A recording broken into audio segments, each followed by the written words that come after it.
നിന്നിലലിയാൻ ഞാൻ ഭാഗം 4. എന്നാ പോകാം, പ്രണവ് പറഞ്ഞു. അതെ, ഞങ്ങളും കൂടെ വരട്ടെ, പ്രാർത്ഥനയും പ്രയാഗയും ചോദിച്ചു.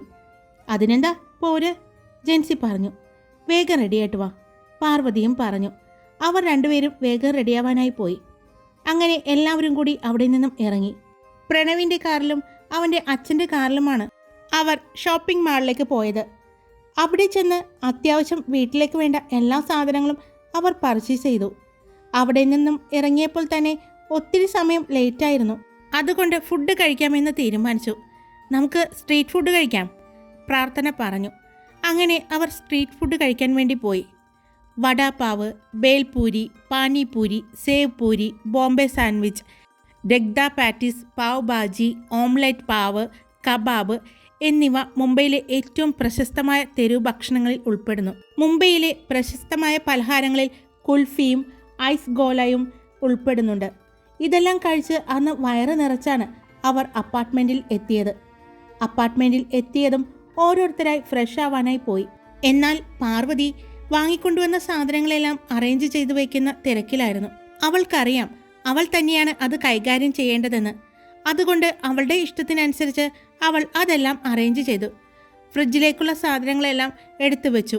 Chicken, fish, mutton, egg, vegetables, fruits, milk, അങ്ങനെ എല്ലാം തന്നെ വാങ്ങിയിരുന്നു. അവൾ എല്ലാം അറേഞ്ച് ചെയ്ത് വയ്ക്കുമ്പോഴാണ് കോളിംഗ് ബെൽ ശബ്ദം കേട്ടത്. അരുൺ, ഒന്ന് പോയി തുറന്നു നോക്കുമോ?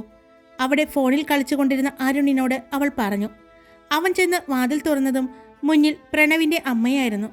കൂടെ നിൽക്കുന്ന ആളെ അവൻ പെട്ടെന്ന് തിരിച്ചറിഞ്ഞു. അത് പ്രണവിൻ്റെ അച്ഛൻ പ്രകാശ് ആയിരുന്നു. വരൂ ആൻറ്റി, വരൂ അങ്കിൾ, അവൻ അവരെ അകത്തേക്ക് വിളിച്ചു. അവർ അകത്തേക്ക് കയറിയപ്പോൾ കണ്ടു കിച്ചണിൽ തിരക്കിട്ട് പണിയുന്ന പാർവതിയെ. അത് കണ്ടതും ആൻറ്റി അവളുടെ അടുത്തേക്ക് വന്നു. മോളെ, ഇതൊക്കെ എടുത്തു വയ്ക്കായിരുന്നോ? അവർ ചോദിച്ചു. അതെ ആൻറ്റി. അപ്പോഴാണ് അവൾ പ്രണവിൻ്റെ അച്ഛനെ കണ്ടത്. ഇരിക്ക്, ഞാൻ കുടിക്കാൻ എന്തെങ്കിലും എടുക്കാം, അവൾ പറഞ്ഞു. വേണ്ട മോളെ, ഞങ്ങൾ ഡിന്നർ കഴിച്ചിട്ട് ഇറങ്ങിയതാണ്. നിങ്ങൾ വന്നിട്ടുണ്ടെന്ന് പറഞ്ഞപ്പോൾ കാണാമെന്ന് വിചാരിച്ചു. പ്രണവ്, നിങ്ങൾ ഉറങ്ങിയിട്ടുണ്ടാകില്ല എന്ന് പറഞ്ഞത് കൊണ്ടാണ് ഞങ്ങൾ വന്നത്. മോള് എല്ലാം വാങ്ങിയോ? ആൻറ്റി ചോദിച്ചു.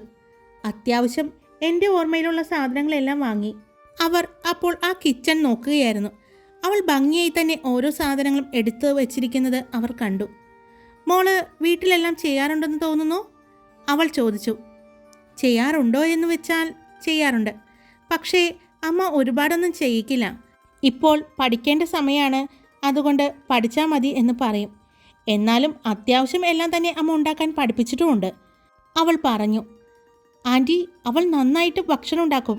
അവളുടെ ഫുഡെല്ലാം സൂപ്പറാണ്, അരുൺ പറഞ്ഞു. എവിടെ ബാക്കിയുള്ളവർ? പ്രണവിൻ്റെ അച്ഛൻ ചോദിച്ചു. 3 പേര് ഫ്രഷ് ആവാനായിട്ട് പോയിട്ടുണ്ട്. ഒരാൾ വീട്ടിലേക്ക് വീഡിയോ കോൾ ചെയ്യുന്നുണ്ട്, അരുൺ പറഞ്ഞു. അപ്പോൾ നാളെ മുതൽ തുടങ്ങുകയാണോ നിങ്ങളുടെ ജോലി? പ്രണവിൻ്റെ അച്ഛൻ ചോദിച്ചു. അതെങ്കിൽ നാളെ അത്യാവശ്യം കുറച്ച് പണികൾ ഞാൻ പ്ലാൻ ചെയ്തിട്ടുണ്ട്. ഓരോ ദിവസത്തെയും ജോലികൾ കറക്റ്റായിട്ട് അവൾ ചാർട്ട് ചെയ്ത് വെച്ചിട്ടുണ്ട്, അരുൺ പാർവതിയെ കാണിച്ചുകൊണ്ട് പറഞ്ഞു. ഇന്ന് മസാബയുമായിട്ടുള്ള മീറ്റിംഗ് കഴിഞ്ഞിട്ട് എങ്ങനെയുണ്ടായിരുന്നു? പ്രണവിൻ്റെ അച്ഛൻ ചോദിച്ചു. കുഴപ്പമില്ല അങ്കിൾ, നമ്മൾ എല്ലാവരും കരുതുന്നത് പോലെ അത്ര കണിച്ചക്കാരിയൊന്നുമല്ല. ഞങ്ങളോട് ദേഷ്യപ്പെട്ടിട്ടൊന്നുമില്ല കേട്ടോ. കാര്യങ്ങളെല്ലാം ഭംഗിയായി തന്നെ പറഞ്ഞു തന്നു. അത് തന്നെ വലിയ കാര്യമല്ലേ. പിന്നെ ആ വീട്ടിൽ 2 മലയാളികൾ ഉള്ളതുകൊണ്ട് ഞങ്ങളോട് ഒരു പ്രത്യേക സ്നേഹം ഉണ്ടായിരുന്നു എന്ന് തോന്നുന്നു. അത് ശരിയാ, അവിടുത്തെ ശോഭയും ജ്യോതിയും എല്ലാവരോടും നന്നായി സംസാരിക്കുന്ന കൂട്ടത്തിലാണ്. മസാബയ്ക്ക് അവരെ വലിയ കാര്യവുമാണ്. അതുകൊണ്ട് മോള് പറഞ്ഞത് ശരിയായിരിക്കും. പിന്നെ എന്നാൽ നിങ്ങൾ പണി നടക്കട്ടെ. എന്തായാലും ഇവിടെ ഉണ്ടാകുമല്ലോ, നമുക്ക് വിശദമായിട്ട് പിന്നെ പരിചയപ്പെടാം. ഇപ്പോൾ യാത്രാക്ഷീണവും പിന്നെ ഇന്നത്തെ കറക്കവും എല്ലാം കൂടി ആകുമ്പോൾ നിങ്ങൾ നല്ല ടയേർഡായിരിക്കും. അതുകൊണ്ട് മക്കൾ ഉറങ്ങിക്കോ. എന്നാൽ പോകാം സരിതേ, കുട്ടികൾ ഉറങ്ങിക്കോട്ടെ, പ്രണവിൻ്റെ അച്ഛൻ പറഞ്ഞു. എന്നാ കാണാം മക്കളെ, രാവിലെ ബ്രേക്ക്ഫാസ്റ്റ് അവിടെ നിന്ന് കഴിക്കാം, പ്രണവിൻ്റെ അമ്മ പറഞ്ഞു. അയ്യോ വേണ്ട ആൻറ്റി, ഞാൻ ദോശമാവ് റെഡിയാക്കി വെച്ചിട്ടുണ്ട്, പാർവതി പറഞ്ഞു. അതെയോ, എന്നാൽ ശരി നടക്കട്ടെ. അവർ പോകാൻ ഡോറിനടുത്ത് എത്തിയതും പാർവതി അവരെ വിളിച്ചു. ആൻറ്റി, ഇവിടെ അടുത്തുള്ള ക്ഷേത്രം ഏതാണ്? അവൾ ചോദിച്ചു. ഇവിടെ ഒരുപാട് ക്ഷേത്രങ്ങളുണ്ട്. മുംബാദേവി ക്ഷേത്രം, ബാബുൽനാഥ് ക്ഷേത്രം, മഹാലക്ഷ്മി ക്ഷേത്രം, സ്വാമിനാരായണ ക്ഷേത്രം, മിനി ശബരിമല, സിദ്ധിവിനായക ക്ഷേത്രം, ഈസ്കോൺ ക്ഷേത്രം, അങ്ങനെ ഒരുപാട് ക്ഷേത്രങ്ങളുണ്ട്. എന്താ മോൾക്ക് പോണോ? പ്രണവിൻ്റെ അമ്മ ചോദിച്ചു. അതെ ആൻറ്റി, കുറച്ച് നാളല്ലേ ഇവിടെയുള്ളൂ. അപ്പോൾ ഇവിടെയുള്ള സ്ഥലങ്ങളെല്ലാം ഒന്ന് കാണാലോ, പ്രത്യേകിച്ച് അമ്പലങ്ങളെല്ലാം. അതിനെന്താ, നമുക്ക് പോകാലോ. ഒരു കാര്യം ചെയ്, മോള് നാളെ റെഡിയായിട്ട് വാ. ഞങ്ങളും കുറേ നാളായി അമ്പലത്തിൽ പോകണമെന്ന് വിചാരിക്കുന്നു. അല്ലേ പ്രകാശ് ചേട്ടാ? നാളെ നമുക്ക് മോളെയും കൊണ്ട് പോയാലോ? അവർ ചോദിച്ചു. അതിനെന്താ, നമുക്ക് പോകാലോ. ഒരു കാര്യം ചെയ്, മോള് നാളെ ഒരു 6:30 മണിയാകുമ്പോൾ റെഡിയായിട്ട് ആൻറ്റിയുടെ ഫ്ലാറ്റിലേക്ക് വാ. അപ്പോൾ നമുക്ക് ഒരുമിച്ച് പോകാം, അവർ പറഞ്ഞു. ശരി ആൻറ്റി, ഞാൻ എത്തിക്കോളാം, അവൾ പറഞ്ഞു. അങ്ങനെ ഗുഡ് നൈറ്റ് പറഞ്ഞ് അവർ പോയി. പാർവതി വീട്ടിലേക്ക് വിളിച്ച് സംസാരിച്ചതിന് ശേഷം കിടക്കാനായി ചെന്നു. ജെൻസിയും നീതുവും നല്ല ഉറക്കമാണെന്ന് കണ്ടു. അവളും ഉറങ്ങാനായി കിടന്നു. രാവിലെ 5:30 അവൾ അലാറം വെച്ചിട്ടുണ്ടായിരുന്നു.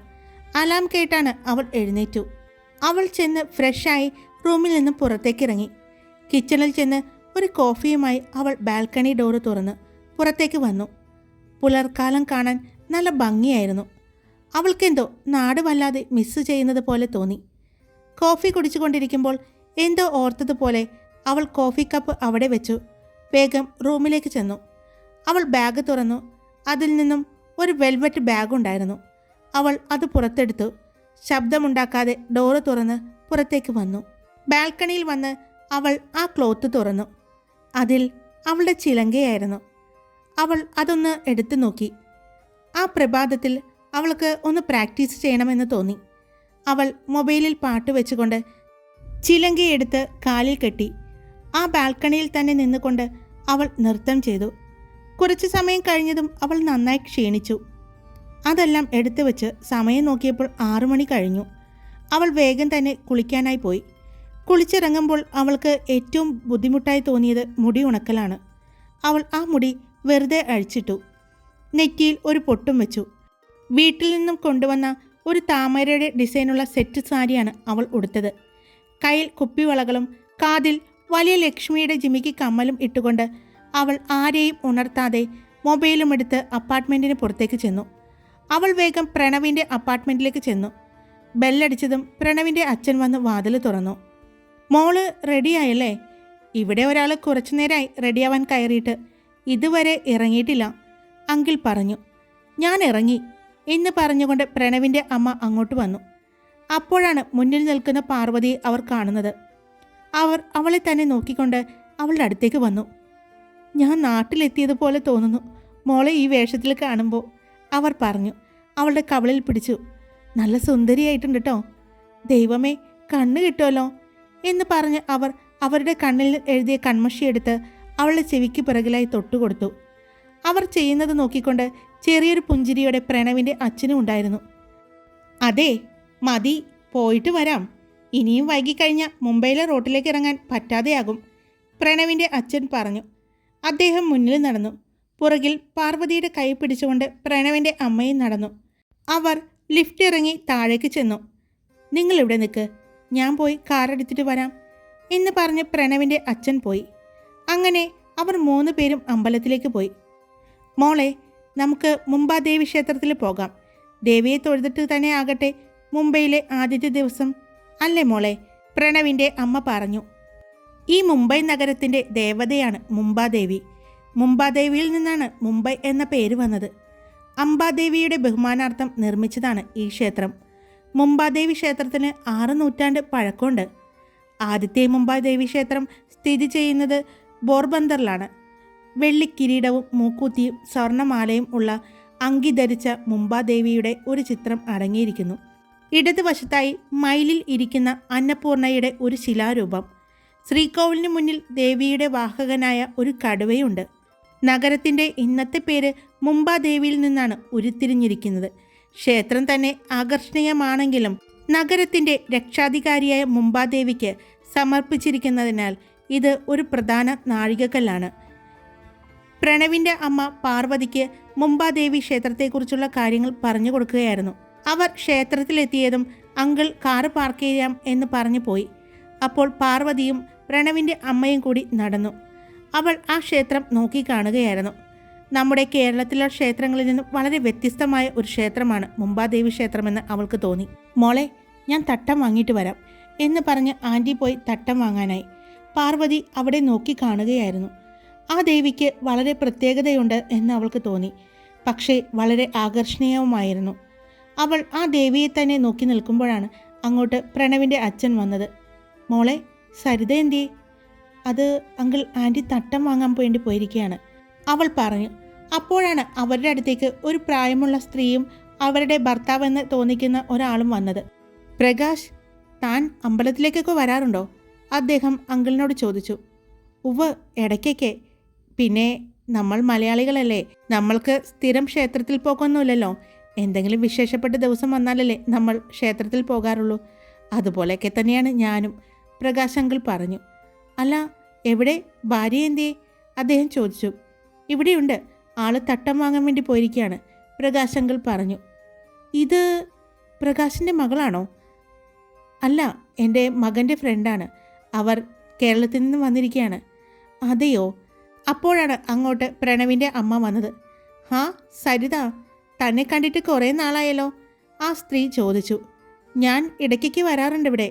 നിങ്ങളെ കണ്ടിട്ടും കുറേ നാളായല്ലോ. അങ്ങോട്ടൊന്നും വരാറില്ലേ ഫ്ലാറ്റിലേക്ക്? ഇല്ല, വല്ലപ്പോഴൊക്കെ വരാറല്ലേ ഉള്ളൂ. ഇപ്പോൾ ഒട്ടും അങ്ങോട്ട് വരാതെയായി, അവർ പറഞ്ഞു.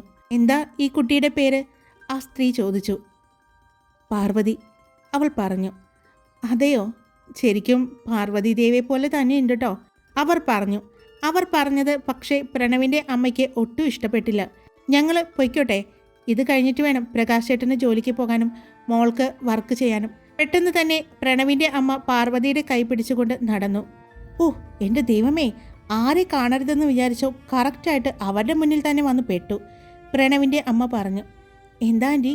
ഒന്നും പറയണ്ട എൻ്റെ മോളെ, നമ്മുടെ ആ ഫ്ലാറ്റിലാണ് താമസിച്ചുകൊണ്ടിരുന്നത്. ഇവരുടെ മകൻ പ്രകാശേട്ടൻ്റെ ഓഫീസിലാണ് വർക്ക് ചെയ്യുന്നത്. എന്നും അവിടെ വഴക്കായിരിക്കുന്നേ. അയാളുടെ ഭാര്യയുമായിട്ട് ആ പോയ സാധനമില്ലേ, എന്നും വഴക്കാണ്. ആ പെങ്കൊച്ചിന് എന്നും കരയാനേ നേരം ഉണ്ടായിരുന്നുള്ളൂ. അതും നമ്മളെപ്പോലെ തന്നെ ഒരു മലയാളി കുട്ടിയാ.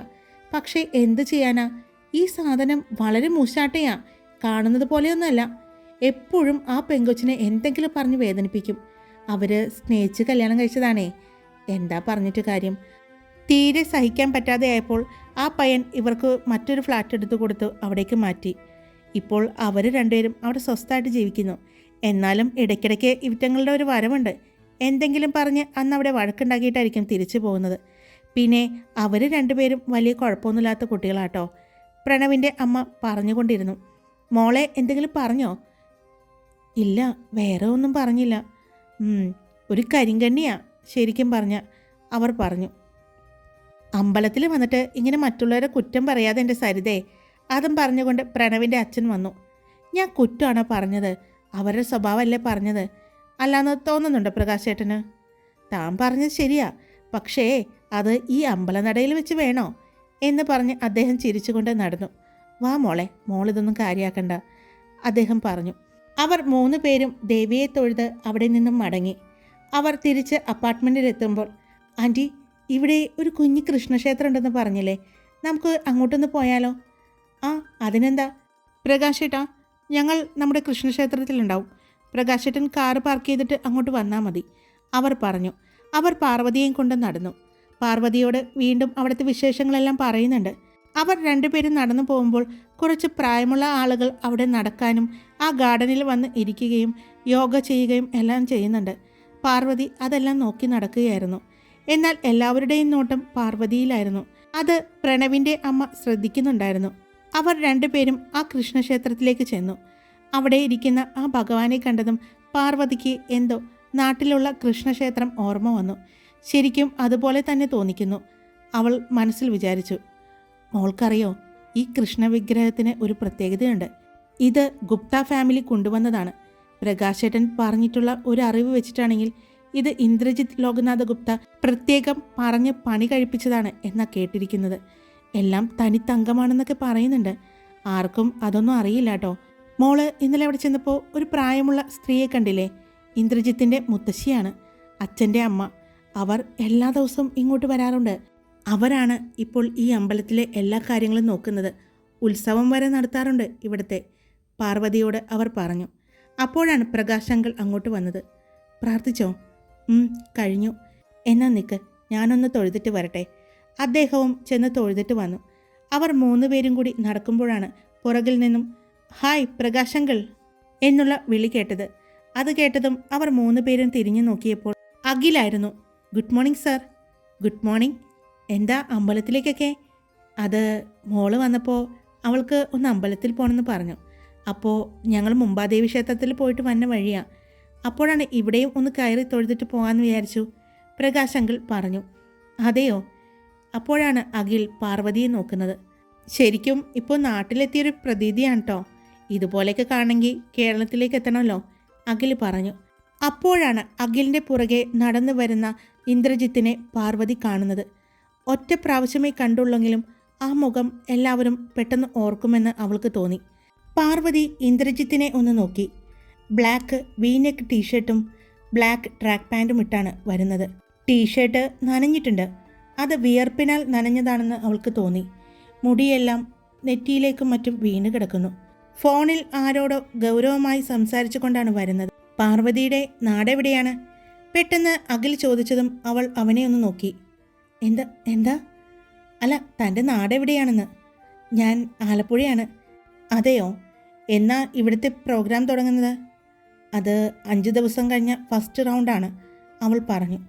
താൻ തന്നെയാണോ നിങ്ങളുടെ മോഡല്? അഖിൽ ചോദിച്ചു. ഇല്ല, ഞാനല്ല, ഞാൻ ഡിസൈൻ ചെയ്യുന്നു എന്നേ ഉള്ളൂ, പാർവതി പറഞ്ഞു. എന്തുകൊണ്ട് തനിക്ക് മോഡലായിക്കൂടാ? തന്നെ കാണാൻ ശരിക്കും ഒരു മോഡലിനെ പോലെ ഉണ്ട് കേട്ടോ, അഖിൽ പറഞ്ഞു. അതിന് പാർവതി ഒന്ന് ചിരിച്ചതേയുള്ളൂ. പ്രകാശൻ സാറ് ഇന്ന് ലീവാണോ? അഖിൽ ചോദിച്ചു.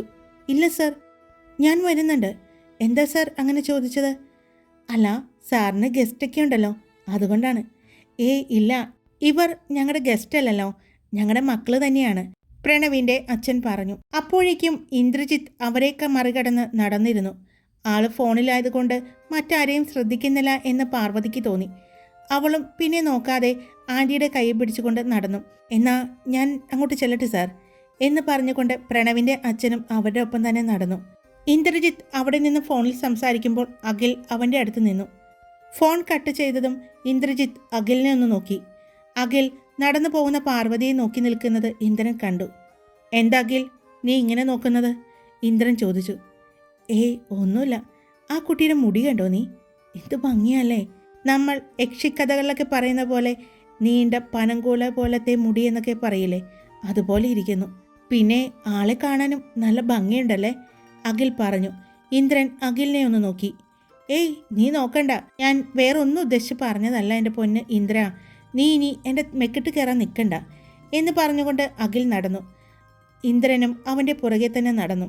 പാർവതിയും പ്രണവിൻ്റെ അച്ഛനും അമ്മയും ഒരുമിച്ച് ലിഫ്റ്റിലേക്ക് കയറാൻ പോയപ്പോഴാണ് അങ്ങോട്ട് നടന്നു വരുന്ന ഇന്ദ്രനെയും അഖിലിനെയും കണ്ടത്. ലിഫ്റ്റ് ക്ലോസ് ആവാൻ പോയതും അത് തടഞ്ഞുകൊണ്ട് പ്രകാശിൻ്റെ അച്ഛൻ പറഞ്ഞു. സാർ, നിങ്ങൾ വരുന്നുണ്ടോ? അദ്ദേഹം ചോദിച്ചു. ഞങ്ങൾ വരുന്നു എന്ന് പറഞ്ഞ് വേഗം അഖിൽ നടന്നു. അവൻ്റെ പുറകെ തന്നെ ഇന്ദ്രനും നടന്ന് ലിഫ്റ്റിൽ കയറി. ലിഫ്റ്റ് ക്ലോസ് ആയതും ആരും ഒന്നും സംസാരിക്കാതെയാണ് അതിൽ നിൽക്കുന്നത്. മോളെ, ബ്രേക്ക്ഫാസ്റ്റ് മോള് ചെന്നിട്ട് വേണ്ടേ ഉണ്ടാക്കാൻ? പ്രണവിൻ്റെ അമ്മ ചോദിച്ചു. അതെ ആൻറ്റി. അവർക്ക് ഒന്നും ഉണ്ടാക്കാൻ അറിയില്ലേ? ഇല്ല, ഒന്നും അറിയില്ല. ഞാൻ ചെന്നിട്ട് വേണം ഉണ്ടാക്കാൻ. ഓരോരുത്തർക്കും ഓരോ ഇഷ്ടങ്ങൾ പറഞ്ഞിട്ടാ ഇന്നലെ പോയി കിടന്നിരിക്കുന്നത്. ഇനി ഞാൻ ചെന്നിട്ട് വേണം ഉണ്ടാക്കാൻ. അതെയോ? മോള് ദോശയല്ലേ ഉണ്ടാക്കാൻ പോകുന്നത്? അതെ ആൻറ്റി. ഒരാൾക്ക് മസാല ദോശ, ഒരാൾക്ക് നെയ് റോസ്റ്റ്, ഒരാൾക്ക് എഗ് ദോശ, അങ്ങനെ പലതരം പറഞ്ഞിട്ടുണ്ട്. ലിഫ്റ്റിൽ നിന്നുകൊണ്ട് പ്രണവിൻ്റെ അമ്മ പാർവതിയോട് സംസാരിക്കുകയായിരുന്നു. ഇതെല്ലാം അഖിലും ഇന്ദ്രജിത്തും കേൾക്കുന്നുണ്ടായിരുന്നു. ഹായ്, ഞാനാണ് കാർത്തിക. ഇന്നലെ നിന്നിലലിയാൻ ഉണ്ടായിരുന്നില്ല അല്ലേ? അത് വേറെ ഒന്നുമല്ല കേട്ടോ, കണ്ണിന് ഇന്നലെ ഭയങ്കര ബുദ്ധിമുട്ടായിരുന്നു. ഇന്നിപ്പോൾ സ്പെക്സ് വെച്ചിട്ടാണ് ഞാൻ മൊബൈലിൽ വീഡിയോ ഒക്കെ ചെയ്യുന്നത്. കാരണം എനിക്ക് ഒട്ടും പറ്റുന്നുണ്ടായില്ല. കുറച്ച് നേരം നോക്കുമ്പോൾ തന്നെ തല നന്നായിട്ട് വേദനിക്കുന്നു. ഇന്നിപ്പോൾ കുഴപ്പമൊന്നുമില്ല. എന്തായാലും നമുക്കിനി നാളെ കാണാട്ടോ. Love you all. It's me Karthika.